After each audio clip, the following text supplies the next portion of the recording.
যেই নারী স্বামীর কথার অবাধ্য হয়, স্বামীর কথার বাহিরে যায়, সে শুধুমাত্র স্বামীর কথাকে অবজ্ঞা করে না, বরং সে আল্লাহর হুকুমকে অবজ্ঞা করে। বলেন সবাই নাউজুবিল্লাহ।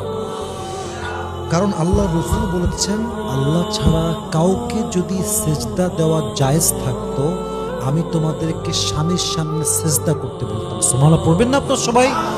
একজন নারীর জন্য আল্লাহ এবং তার রাসূলের পরে কারো আদেশ মানা যদি বাধ্যতামূলক হয়, এটা একমাত্র স্বামীর আদেশ। যুবক ভাইরা, ঠিক কিনা বলেন?